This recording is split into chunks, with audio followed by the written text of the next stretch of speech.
өзі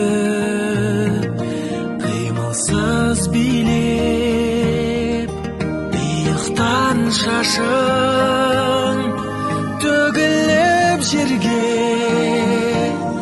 күмісті шашпау жарасып белге.